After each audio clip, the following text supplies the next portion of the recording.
Hello बच्चों, कैसे हो सब लोग? कैसा चल रहा है दिवाली का सीजन? तो ये हम 10 से बेसिक की PYQ सीरीज चला रहे थे। ओके, उसमें ये ईयर 2021 का क्वेश्चन पेपर आज हम देखने वाले। आज से कुछ 2-3 पार्ट में हम ये कंप्लीट कर लेंगे। इसमें फिजिक्स के न्यूमेरिकल क्वेश्चन जो भी कुछ है फिजिक्स के बारे में वो सब करेंगे। ठीक है। और एक आपको मेरी एक दरख्वास्त है कि आप पहले 2023 का देख लीजिए, फिर 2022 पर आइए। तो पहले 2023 का जो भी क्वेश्चन पेपर था वो अच्छे से सॉल्व करो। फिजिक्स के सॉल्व करो, केमिस्ट्री बायो सब फिजिक्स के तो यहाँ पर इस चैनल पर मिल जाएंगे, बायो केमिस्ट्री के अलग अलग। आपके पास तो यूट्यूब का बहुत बड़ा खजाना है, तो वहां से ढूंढ लो। फिर और अगर आप चाहते हो कि उसके भी PYQs मैं ले लूँ, तो आप मुझे कमेंट में वहां पर बताओ। क्योंकि आप लोग तो कमेंट करते ही नहीं, शायद देखते भी नहीं। जो भी देख रहे हो तो कमेंट करो, वहां पर मुझे समझ में आए कि आपको समझ में आ रहा है या नहीं, क्या इंप्रूवमेंट मुझे करनी चाहिए, ये सब। तो आज हम ईयर 2021 का देख करने वाले हैं। तो without wasting our time let's start. तो यहाँ पर एक संस्कृत का सुभाषित है, उसका क्या मीनिंग है देख लेते हैं। पहले अच्छे से पढ़ लेते हैं। अगर यहाँ पर मेरी कोई गलती हो गई पढ़ने में तो कृपया मुझे समझ लीजिए अच्छे से। माफ कर दीजिए। विद्याम ददाति विनयम विनयात याति पात्रताम, पात्रत्वात् धनमानपोति धनात् धर्मः ततः सुखम। हालांकि मुझे संस्कृत में बहुत अच्छे मार्क्स थे 10th में, लेकिन ये संस्कृत और हिंदी मतलब आधा आधा था, इसलिए आधा मतलब 8th स्टैंडर्ड तक हिंदी था, फिर इसके बाद में संस्कृत आ गया तो कोई लैंग्वेज पूरा हो ही नहीं पाई। इसी वजह से थोड़ा सा। और ये संस्कृत वर्ड तो आपको पता ही है। ठीक है, जो भी कुछ है वो इसमें तो हमें नहीं डिस्कस करना है, यहाँ पर डिस्कस करना है इसका मीनिंग क्या है, इसका भावार्थ देखो क्या है। विद्या से विनय अर्थात मतलब विवेक और वह नम्रता मिलती है। अगर आपके पास विद्या है, आपके पास नॉलेज है, ज्ञान है, आपके पास लेट्स से एजुकेशन है, तो आपके पास विनय होना ही चाहिए, मतलब वो आना चाहिए। ओके, नम्रता। जैसे पोलाइटनेस, हर एक से बात करते समय आपको ध्यान होना चाहिए आप किससे बात कर रहे हो, कौन सी सिचुएशन में क्या बात करनी चाहिए। आपका पोलाइटनेस पेशेंस चाहिए अच्छे से। ठीक है। देन विनय से मनुष्य को पात्रता मिलती है। विनय से मनुष्य को पात्रता मतलब आप विनयशील होंगे तो आपकी योग्यता उससे बढ़ जाएगी। ठीक है, तो आपकी पात्रता उससे बढ़ जाएगी। आप थोड़ा सा हाई स्टैंडर्ड वहां पर मतलब समझने लगोगे। ठीक है। देन मतलब पद की योग्यता मिलती है, आपका स्टैंडर्ड वहां पर बढ़ जाता है ना। वही पात्रता व्यक्ति को धन देती है, और जैसे आप बढ़ोगे आपकी पात्रता योग्यता आपकी बढ़ेगी, वैसे आपको धन की प्राप्ति होगी। आपको अच्छा सा पैसा मिल सकता है, पैसा पानी जो कुछ है आप मिल सकता है। हालांकि इसमें आपको हार्डवर्क भी करना पड़ेगा, सिर्फ ऐसा नहीं कि चलो झुक के रहे और आपको पैसा मिले, ऐसा नहीं होता भैया। आपको हार्डवर्क भी करना पड़ेगा। तो ये दोनों होनी चाहिए, नॉलेज होना चाहिए, विनय होना चाहिए, ये सब होना चाहिए। फिर धर्म की और व्यक्ति को बढ़ाता है। और धन आपको धर्म इसका मतलब ये नहीं कि हिंदू धर्म like Muslim and all that. इसका मतलब अच्छा काम। तो आपको अगर आपके पास धन है तो आप अच्छा काम करने के लिए काबिल हो सकते हैं, यहाँ पर योग्य हो सकते हैं। और वो काम करने से आपको सुख मिलता है, शांति मिलते है, तो आपको मोक्ष मिलेगा। आपका ये जो भी चित्त है, मन है, वो अच्छा रहेगा। आपको वो ऐसा नहीं रहेगा कि रात में नींद नहीं आ रही, वो नहीं। आपको अच्छा नींद आएगी, सुख मिलेगा, सुख जो कहते हैं ना वो मिलेगा। इसका मतलब यह है कि जीवन में कुछ भी हासिल करने के लिए आपके पास क्या होनी चाहिए भैया? विद्या होनी चाहिए, ज्ञान होना चाहिए, ज्ञान होना चाहिए आपके पास। तभी आप ये सब प्राप्त कर सकते हो। ऐसा शायद बाबा साहब अम्बेडकर जी ने भी कहा था, ऐसा महात्मा फुले जैन जी ने भी कहा था, और महात्मा गांधी जी ने भी कहा था, सावरकर जी ने भी कहा था। सब ने यही कहा था। ठीक है। तो आई होप कि इसका मतलब आपको समझ में आया होगा। नहीं समझ में आया तो फिर से एक दो बार ये पीछे जाओ, फिर से देखो। ओके। और गूगल तो है ये आपके पास, तो गूगल पर और सर्च कर सकते हो। ठीक है। तो चलो हम सॉल्व करते हैं हमारा अगला वाला मतलब पहला वाला क्वेश्चन। तो ये यहाँ पर क्वेश्चन क्या दिया है? State two laws of reflection of light. यहाँ पर लॉज ऑफ रिफ्लेक्शन हमें बताना है। तो दो लॉज है रिफ्लेक्शन। पहले तो रिफ्लेक्शन सबको पता है ना, ये आई लाइट इंसिडेंट रे, ये चली गई वापस मतलब रिफ्लेक्टेड रे। तो ये इंसिडेंट रे जब इस किसी रिफ्लेक्टिंग सरफेस पर स्ट्राइक होगी तो उसे वो बाउंस बैक होगी। तो ये बाउंसिंग बैक फिनोमेना को हम बोलते हैं रिफ्लेक्शन। ये है हमारी रिफ्लेक्टेड रे। अब इनमें ना कुछ स्पेसिफिक लेट से क्या बोल सकते हैं प्रॉपर्टी है, इसका बिहेवियर है।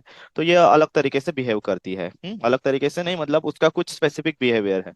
तो उस बिहेवियर के बारे में जो भी दो पॉइंट है उसे हम लॉ कहते हैं, तो रूल्स लॉ कह सकते हैं। तो पहला लॉ क्या है देखो। इट्स यहाँ पर मैं ये फर्स्ट पॉइंट कर देता हूँ, यहाँ पर लिखता हूँ फर्स्ट लॉ। ये डायग्राम ये सब निकालने की जरूरत नहीं है, मैं आपके लिए लाइक आपको एक्सप्लेन करने के लिए सिर्फ ये बता रहा हूँ। First law of reflection. अब फर्स्ट लॉ ऑफ रिफ्लेक्शन क्या है? इट सेज दैट, यहाँ पर आप लिख सकते हो, it states that incident ray, then यहाँ पर अगर पॉइंट ऑफ इंसिडेंट पर आपने एक परपेंडिकुलर लाइन निकाल दी तो इसे हम नॉर्मल कहते हैं, normal. The line, imaginary line which is perpendicular, imaginary plane भी बोल सकते हो, not plane line, imaginary line which is perpendicular to the surface. So incident ray normal, ये सेकंड लॉ भी कह सकते हैं। एक काम करते, फर्स्ट लॉ तो हम I is equal to are का लिखते।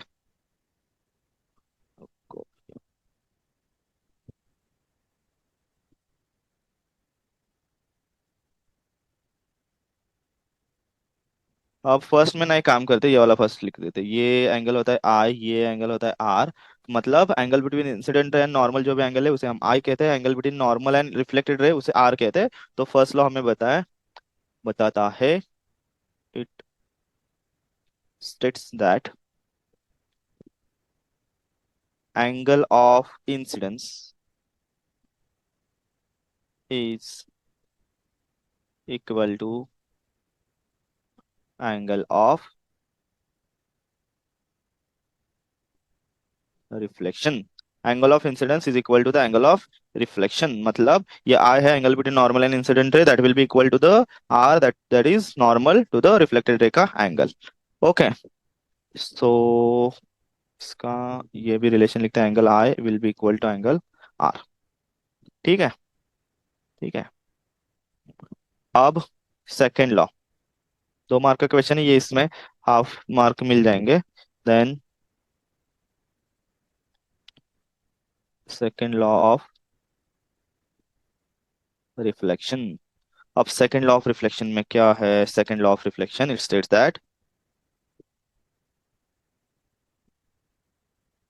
That incident ray, then normal, and your reflected ray, all three will lie in a same plane. तो सेकंड लॉ क्या बताता है आपको? कि नॉर्मल, आपका incident ray and reflected ray ये तीनों एक ही प्लेन में होंगे। एक ही प्लेन में मतलब क्या? कि लेट्स से ये वाला आपका हॉरिजॉन्टल प्लेन है, ठीक है। तो अगर ये वाली आपकी इंसिडेंट रे हॉरिजॉन्टल प्लेन में आ गई तो उसका रिफ्लेक्शन भी हॉरिजॉन्टल प्लेन में ही होगा। जो आप नॉर्मल कंसिडर करोगे वो भी आपका, ये लेट से इंसिडेंट, ये रिफ्लेक्टेड, ये नॉर्मल, ये तीनों वर्टिकल प्लेन में ही होंगे। क्लियर? एक ही प्लेन में होंगे। अगर ये हॉरिजॉन्टल प्लेन में आया, ऐसा एक लेट से ये वाला आपका हॉरिजॉन्टल प्लेन है, तो अगर ये यहाँ से हॉरिजॉन्टल या ये इंसिडेंट, तो उसका रिफ्लेक्शन भी उसी प्लेन में होगा, उसका नॉर्मल भी उसी प्लेन में होगा। ठीक है, ये आपका है सेकेंड लॉ। तो इसमें ना अगर आप चाहो तो वो डायग्राम भी निकाल सकते हो, ये ऊपर वाली अच्छे से। तो शायद जो आपका मास्टर होगा, मास्टर मतलब टीचर, मराठी में उसे शिक्षक मास्टर कहते हैं हम लोग। तो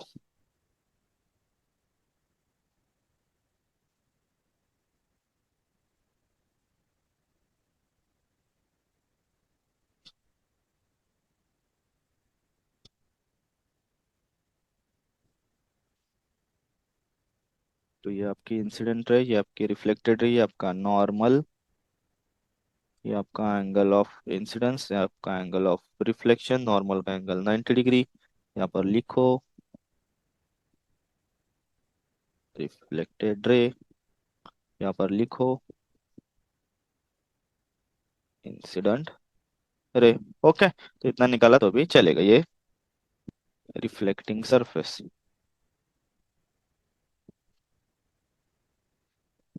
हम्म तो ये दो लॉ है हमारे, किसके? Laws of reflection. ठीक है, तो ये पॉज करके अच्छे से लिखो।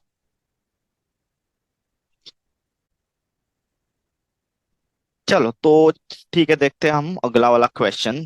इसमें मैंने इसका आंसर पहले ही आपको यहाँ पर लिख के दिया है, मतलब लिख के रखा है, तो टाइम वेस्ट ना हो। आप सीधा लिख सकते हो, हम सिर्फ डिस्कस करेंगे फिर। Explain why the planets do not twinkle but the stars twinkle. मतलब प्लैनेट्स का ट्विंकलिंग नहीं होता, ट्विंकलिंग मतलब ऐसा क्या बोल सकते हो उसे, मराठी में इसे लुक लुक बोलते हैं, अब हिंदी में आई डोंट नो क्या बोलते हैं। ओके, झगमगाना, यस झगमग।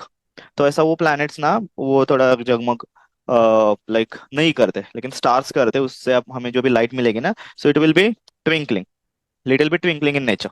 तो क्यों, तो सिंपली देखो, प्लैनेट जो भी है ना वो बहुत कम साइज के हैं as compare to the your stars. Okay, so planets being larger size can be taken as collection of large number of point size objects source of light which nullify the twinkling effect of each other.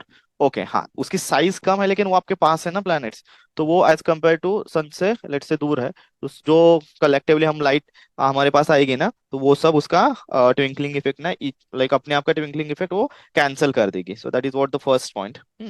Second, due to the varying condition of the atmosphere starlight undergoes multiple reflection. Refraction, जब भी ये सन की light, star की light हमारे पास आती है ना, तो जब ये एटमॉस्फेयर में एंटर करेगी ना, तो due to atmospheric layers and their like motion, उसमें कंटिन्यूस रिफ्रैक्शन होता है। वो पहले कभी टुवर्ड्स द नॉर्मल बेंड होती है, कभी away from the normal bend होती है, ठीक है, तो उसका बेंडिंग में चेंज आता है। So because of that again हमें अलग अलग पोजीशन दिखते हो, थोड़ा सा ट्विंकलिंग दिखने लगता है वहां पर उसका, क्योंकि पाथ अलग होता है ना, जैसे कि वो एंटर करेगी, तो कभी ऐसे, कभी ऐसे, कभी ऐसे, कभी ऐसे, कभी ऐसे, तो जो भी हमारे एटमॉस्फेयर के लेयर है उसमें, क्लियर। हाँ, सो दैट्स वाई हमें अलग अलग वो लाइट पाथ दिखता है एक्चुअली उसका। So and that's why apparent जो भी पोजीशन है ना वो भी चेंज होने लगती है। तो लेट्स से ये वाली एक्चुअल पोजीशन है, actual position of star, but ये जैसे ही एटमॉस्फेयर में एंटर करेगा तो वो बेंड होगी। ओके, यहाँ पर एटमॉस्फेयर में तो ये बेंड होगी, लेकिन हमारा विजन तो स्ट्रेट है, तो हमें ऐसे ही स्ट्रेट मतलब यहाँ पर ही दिखेगा, which is the apparent star position. यहाँ पर एक्चुअली स्टार नहीं है, तो वो उससे कुछ डिस्टेंस, कुछ मतलब ऐसा नहीं है कि किलोमीटर में, वो बहुत, उससे बहुत नीचे है वो, ठीक है। अब ये क्या है, ये सब एटमॉस्फेरिक रिफ्रैक्शन का फिनोमेना है, उसी वजह से ऐसा हमें दिख रहा है, ऐसा हो रहा है, ठीक है। तो जहां पर हमें स्टार दिख रहा है ना, तो वहां पर वो है ही नहीं, वो थोड़ा सा नीचे है, हाँ, वही उसका एक्चुअल पोजीशन है, लेकिन हमें दिख रहा है वो अपेरेंट है। क्लियर। एंड स्टार से कंटिन्यूसली लाइट बाहर निकलते, वो what we can say the source of light है, बट जो प्लैनेट है वो रिफ्लेक्ट करते, तो उसमें जो भी लाइट निकलेगी वो हमें फेंटा ही लगेगी, ठीक है। चलो, तो ये इसका आंसर है, इस क्वेश्चन का अच्छे से लिखो 1 2 3 पॉइंट करके, अगर हो सके तो ये डायग्राम निकालो। ये आदमी, सॉरी, ये बच्चा कौन है वो मत निकालो, ओके, इसमें सिर्फ इतना ऐसा निकालो, उसके हाथ पैर सिर्फ दिखाना है, मुंडी दिखानी है, इतना, ठीक है। चलो, ये भी पॉज करके लिखो अच्छे से। ओके, तो ये अगला वाला क्वेश्चन देखो क्या है इसमें, इसमें दिया है white light, sorry, what is the meaning of dispersion of white light. White light का डिस्पर्शन, उसका मीनिंग क्या है। तो चलो इन्हें समझाते हैं, इसका मीनिंग क्या है। इसका मीनिंग होता है कि ये यहाँ पर मैं पहले निकल, ये व्हाइट लाइट है, ये बनती है आपकी लेट्स से 7 कलर कंपोनेंट से, हाँ, VIBGYOR से, ओके, ये 7 उसके कलर कंपोनेंट से, उससे कंपोज्ड होके ये हमारी व्हाइट लाइट बनेगी। ओके, और इसे हम सेपरेट भी कर सकते हैं, कैसे, जब भी हम इसे ग्लास प्रिज्म में से पास करेंगे ना, ओके, और आपको ना ये रेनबो में भी दिखेगा, वहां पर वाटर ड्रॉपलेट है उसमें से जो पास होती है, तो ये सब लाइट रेज यहाँ पर आपको अलग अलग दिखती है, ठीक है, तो उसे हम डिस्पर्शन कहते हैं। तो इसे लिखे कैसे, इसे हमें लिख सकते हैं, dispersion is the phenomena of light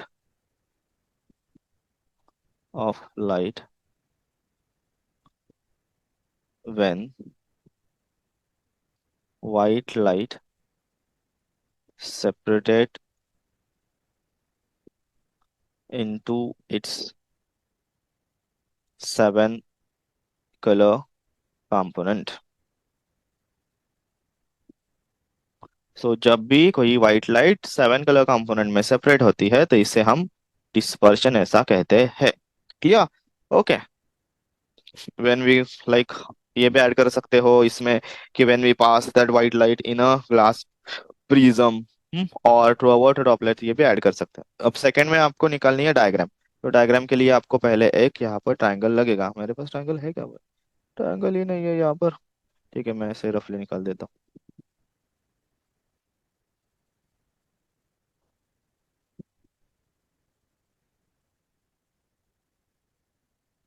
तो ये है आपका ट्रायंगुलर प्रिज्म, उसका सिर्फ एक फेस है। ओके, प्रिज्म मतलब ये ऐसे होता है।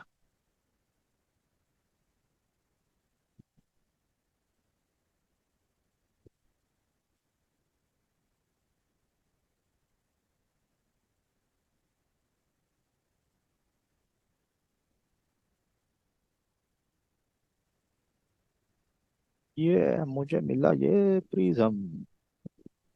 तो ऐसा ये प्रिज्म है, आपको ऐसा प्रिज्म निकालने की जरूरत नहीं है। सिंपल सा ना, आप ये पहला वाला ट्रायंगल निकालो। ये हाथ से काम कर देता हूँ मैं, ये यहाँ पर कलर चेंज करता हूँ। खर खर खर खर क्या हो रहा है यहाँ पर? कलर ये रेड कलर की लाइट आ रही है। ओके।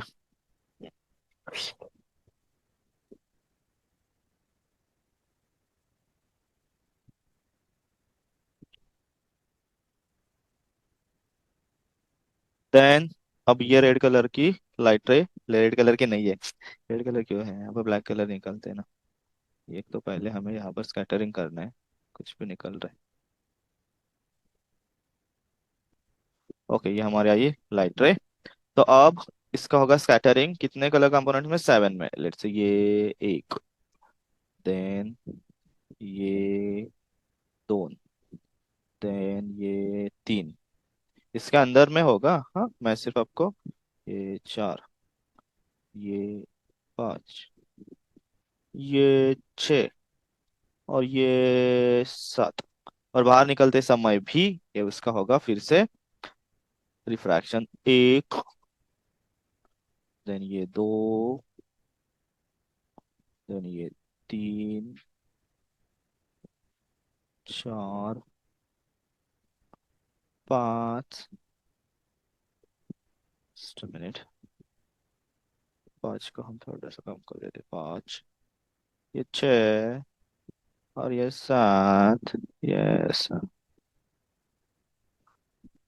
ठीक है। इसे एक नाम भी दे दो, ये है हमारा वॉयलेट, ये है इंडिगो, ये है ब्लू, ये है ग्रीन, येलो, ये है ऑरेंज, ये है रेड। तो ऐसे आप डायग्राम यहाँ पर निकाल सकते हो। नाम भी दे सकते हो, ये है वाइट लाइट, ये है हमारा ग्लास प्रिज्म। ओके, ठीक है। तो जैसे आपको ये डायग्राम निकालनी है, ये प्रिज्म यहाँ पर एंगल भी दिखा सकते हो। ये है हमारा angle of incidence. Angle of incidence real नहीं भैया, वो है एंगल ऑफ प्रिज्म, कुछ भी क्या बोल रहे हो, एंगल ऑफ प्रिज्म है वो। एंगल ऑफ इंसिडेंस तो यहाँ पर होगा, लेकिन ज्यादा मत दिखाओ, सिर्फ आपको वहां पर डिस्पर्शन दिखाना है। ठीक है, चलो। तो ये भी पॉज करके लिखो अच्छे से। चलो ये वाला क्वेश्चन लेते हैं, क्या दिया है देखो। Draw the ray diagram and also state the position, the relative size and the nature of image formed by a concave mirror when object is placed this at the center of the curvature of mirror। ठीक है, तो पहले आपको यहाँ पर draw करनी पड़ेगी एक प्रिंसिपल एक्सिस। ओके, फिर प्रिंसिपल एक्सिस पर यहाँ पर एक पॉइंट ले लो, इससे 5 सेंटीमीटर का डिस्टेंस ले लो, और यहाँ पर ऐसे आर्क लगाओ। ये हुई हमारी, ये आप स्केल से करना है अच्छे से, और ज्योमेट्रिकल इंस्ट्रूमेंट वो कंपास यूज करके करना है, हाथ से नहीं करना। नहीं तो हाथ से पूरे सब मार्क्स गवा दोगे फिर। ये मैं हाथ से, क्योंकि मैं यहाँ पर कंप्यूटर पर तो नहीं कर सकता ना, लैपटॉप पर, नहीं तो वो स्क्रीन मेरी खराब हो जाएगी। तो आप तो मुझे वो लाइक सब्सक्राइब कुछ पैसा नहीं दे रहे, तो मेरा सब उड़ित फिर। हम्म, तो ये है आपकी क्या, कौन सी मिरर? Concave mirror. अब ये कॉनकेव मिरर है, उसका रिफ्लेक्टिंग सरफेस है, ये आपका लेट से सेंटर ऑफ कर्वेचर है, यहाँ से 5 सेंटीमीटर, उसके हाफ में आएगा आपका फोकस। ठीक है, अब ऑब्जेक्ट को कहाँ पर रखना है? Object is placed at the centre of curvature. अब ये एग्जैक्टली सेम डिस्टेंस यहाँ पर भी लेना है आपको, पीछे लेट से ये वाला है, ये इतना ही है क्या, एक मैं कहूँ मेजर करता हूँ ये, हाँ सही है। तो ये बीच में होगा आपका लेट से, ये F2 है, और ये C2 है। सेंटर ऑफ कर्वेचर पर ऑब्जेक्ट को रखना है, 1 सेंटीमीटर का ऐसे ऑब्जेक्ट निकालो। ये F1 एंड F2 दोनों है ना, ये 2.5 पर 2.5 पर लेना है आपको, हाँ। ऑप्टिकल सेंटर्स, ऑप्टिकल नहीं, वो हमारा पोल होता है, इसमें ऑप्टिकल सेंटर उसमें होता है। कुछ भी बड़बड़ कर रहा है। तो ये निकालो पैरेलल, पैरेलल हमें पता है कहाँ से जाएगी। पैरेलल जाएगी आपकी फोकस से, और दूसरी निकालो फोकस से। फोकस की पता है हमें कहाँ से जाएगी, फोकस की जाएगी पैरेलल। ओके, और ये आपको एक काम करता देता है, ये सी बीच में आ रहा है, ओ भैया ये सब गायब हो गया। हाँ है। तो ये ऐसे यहाँ पर आपको मिलेगी, आप अच्छे से स्केल से निकालो। ये हमारा C1 है, तो आपको C1 पर ही मिलेगी। और याद रखो वो एग्जैक्टली सेम साइज की मिलेगी, मैं एरो कर देता हूँ, ये इसका। हाँ, तो एग्जैक्टली सेम साइज की मिलेगी। हाँ, हो गई आपकी डायग्राम। तो आपको यहाँ पर नेचर भी लिख सकते हैं हम, नेचर ऑफ इमेज। एक काम करते हैं, ऑब्जेक्ट और इमेज को नाम देते हैं, ये हमारा B, ये आपको मिलेगा A डैश, एंड ये आपका B dash. Nature of image क्या होगी, इमेज देखो इन्वर्टेड है, इन्वर्टेड हमेशा रियल होती है। रियल है क्योंकि आगे है ना, मिरर के सामने, और सेम साइज की है। ठीक है, इन्वर्टेड है, रियल है, सेम साइज है। ठीक है, तो ये इतना आप कर सकते हो, तो आपको पूरे 3 मार्क मिलेंगे, पूरे 3 मार्क, 3 आउट ऑफ 3। चलो ये पॉज करके ड्रॉ कर लो अच्छे से, अभी ड्रॉ करो, सब निकालो सामान। हम्म, ठीक है, ये अगला वाला क्वेश्चन देखो, लास्ट क्वेश्चन है, अब बस करते हैं, इसमें बहुत हो गया। Define refractive index of transparent medium. आपको यहाँ पर किसी भी ट्रांसपेरेंट मीडियम का रिफ्रैक्टिव इंडेक्स डिफाइन करना है। तो रिफ्रैक्टिव इंडेक्स क्या है भैया, refractive index, it is the ratio of, it is the ratio of, ये दो कैसे ऐसे में निकलता हो, याद रखो अच्छे से, it is the ratio of sine angle of incidence to the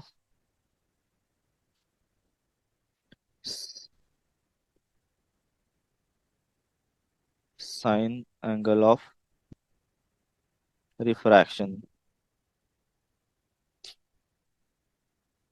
when light is passing from one medium to another transparent medium।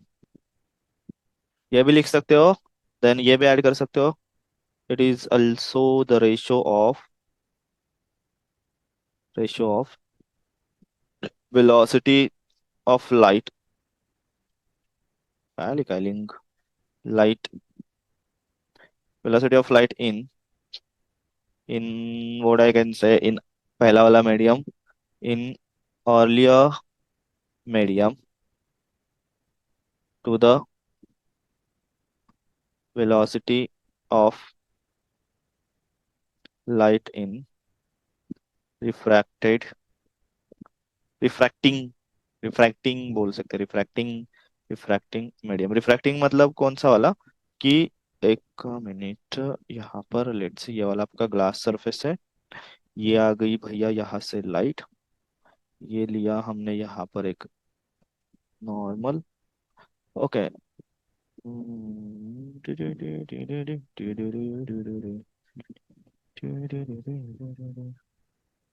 ये, और ये जैसे ही यहाँ पर पास होगी तो उसका होगा रिफ्रैक्शन ऐसे। ओके, तो ये आपका साइन एंगल ऑफ इंसिडेंस है, एंगल ऑफ रिफ्रैक्शन है। तो रिफ्रैक्टिव इंडेक्स जो भी है, इंडेक्स से एन से हम म्यू से भी डिनोट करते हैं, इसका फॉर्मूला बनेगा sine i to the sine are.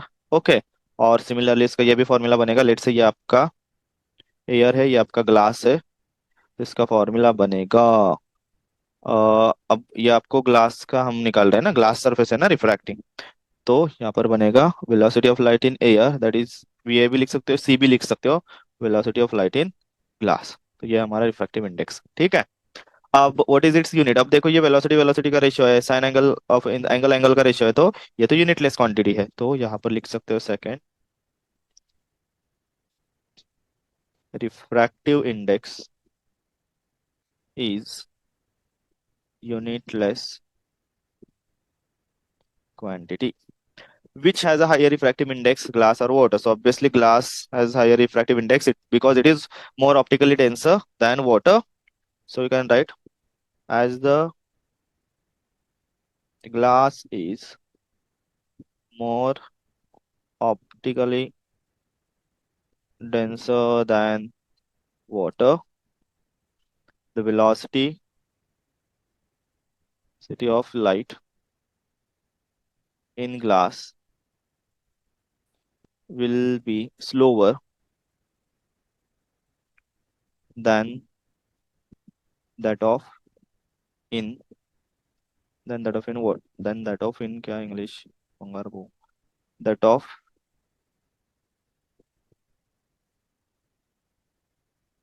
than in a water. Therefore or thus, देखो जितना ऑब्जेक्ट ज्यादा ऑप्टिकल डेंसर उतनी उसमें वेलोसिटी ऑफ लाइट कम होगी और रिफ्रैक्टिव इंडेक्स बढ़ेगा, बेंडिंग भी बढ़ेगा, thus refractive index of light will be higher for glass than water. Okay, तो ये ऐसे हमने कुछ क्वेश्चन सॉल्व किए हैं। ये हमारा पार्ट 1 है, ज्यादा नहीं, आधा आधा घंटे का ही वीडियो बनाते। थोड़ा सा लाइक मेरा अब क्या हो रहा है कि बूढ़ा हो रहा हूँ ना मैं, तो इसी वजह से मुझे ज्यादा काम करने की अब आदत भी नहीं है। तो मैं ज्यादा काम नहीं कर पाता आधे घंटे से ज्यादा, तो मैं ये यहाँ पर अब खत्म कर रहा हूँ। Bye bye all, take care.